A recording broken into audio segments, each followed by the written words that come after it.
Delight IAS पर आप सभी का एक बार फिर से बहुत बहुत स्वागत है।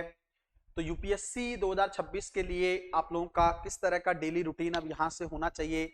आप में से कई सारे लोग थे जो बार बार इस बात को कह रहे थे कि सर टाइम टेबल को लेकर एक क्लैरिटी नहीं आती है, किस तरह का टाइम टेबल हमारा होना चाहिए, एक अच्छा टाइम टेबल हम किसको मान सकते हैं, किस तरीके से उसको तैयार किया जा सकता है, और ऐसा वाइबल टाइम टेबल कौन सा होना चाहिए जिसको फॉलो भी किया जा सके, है ना। तो थोड़ा सा अच्छे से मैं आप लोगों को एक टाइम टेबल बनाने का प्रयास करता हूं ताकि आप उस टाइम टेबल को पूरा साल फॉलो करिएगा और उसके माध्यम से अगले साल हर हाल में सफलता को हासिल करिएगा।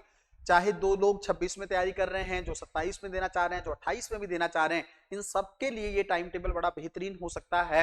आप लोग उस तरीके से, और इवन एक जनरल टाइम टेबल मैं आपको बताने वाला हूं कि एक यूपीएससी एस्पिरेंट जो है, जो तैयारी करता है, वो किस तरीके से अपने टाइम को अलॉट कर सकता है ना। सबसे पहले तो मैं आपको बता दूं, ये हर बंदे के लिए इसलिए सिमिलर नहीं होगा क्योंकि हर पर्सन की कंडीशन अलग होगी।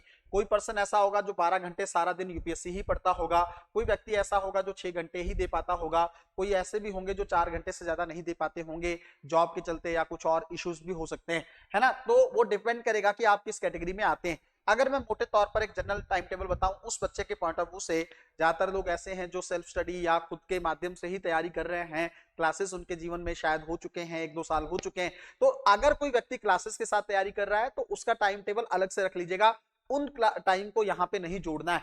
अब अगर हम लोग जनरल बात करें कितने घंटे यूपीएससी के लिए पढ़ना चाहिए, मेरे हिसाब से अगर आप डेली रूटीन में अगर 8 घंटे भी पढ़ते हो ना, मतलब पूरा दिन अगर आप मान लीजिए यूपीएससी की ही तैयारी कर रहे हैं, उसमें भी अगर आप 8 घंटे भी पढ़ते हो और रेगुलर पढ़ते हो, वो ज्यादा इंपैक्टफुल है।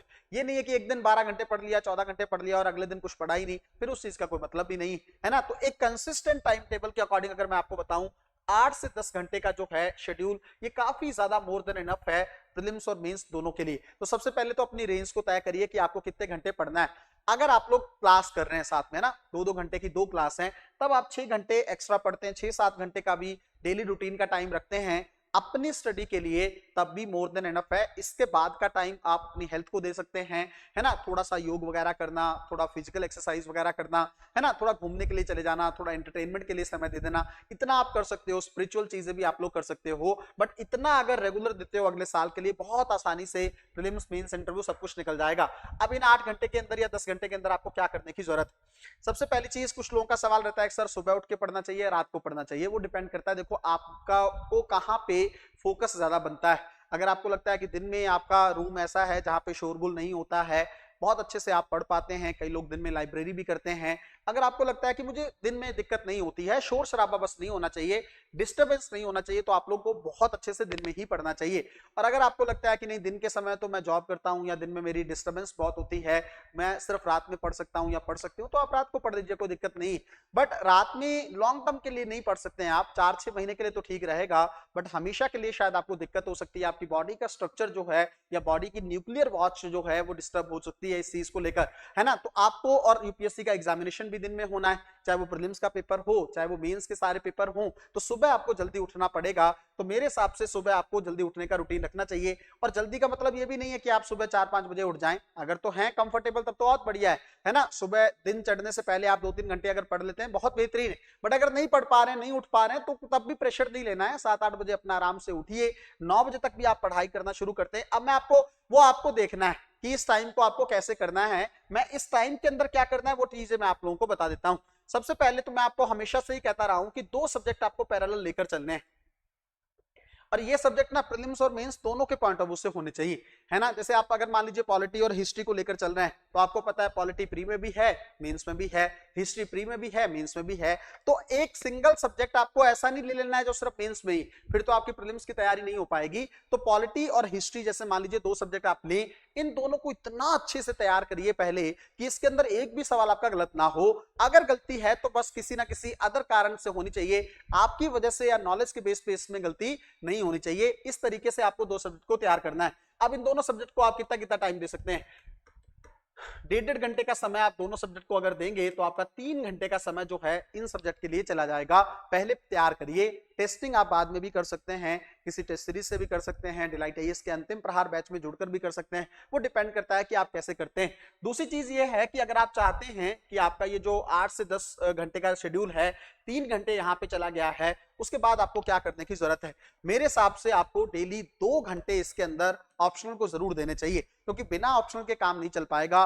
एक तो आप देखो कितना अच्छे से आपका रूटीन चलेगा, 2 सब्जेक्ट आपके पैरेलल चल रहे हैं, यही सब्जेक्ट आपके प्रीलिम्स में भी हो जाएंगे, मेंस में भी उठ जाएंगे। और दूसरा, ये जो 2 घंटे आप दे रहे हैं ऑप्शनल के पॉइंट ऑफ व्यू से, इनके अंदर आपको आपका जो है ऑप्शनल धीरे धीरे धीरे इतना अच्छे से तैयार हो जाएगा कि आपको ऑप्शनल ही कहीं ना कहीं पे मेंस एग्जामिनेशन में आगे लेकर जाएगा।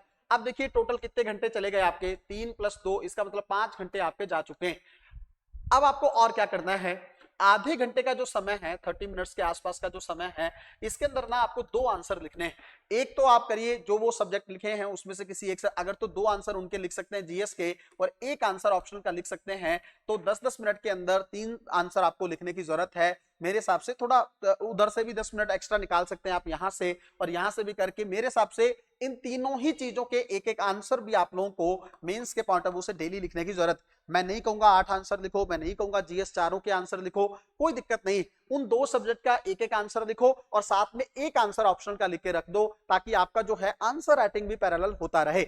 अब इसके बाद का जो समय बचा वो आप सोच के देखिए कितना समय चला गया है, लगभग हम लोग 5.5 घंटे तक पहुंच चुके हैं, है ना। इसके बाद का आपको 1 से 1.5 घंटे का समय जो है वो आप चाहो तो सीसेट के पॉइंट ऑफ व्यू से दे सकते हो, है ना। सीसेट भी बहुत इंपॉर्टेंट है, उसको करना चाहे आप क्लास कर लो, बुक्स मैंने बता रखी है, बुक्स के माध्यम से कर लो, पीवाईक्यूज के माध्यम से करना चाहो वैसे कर लो, वो आपकी रणनीति है कि आपको कैसे करना है।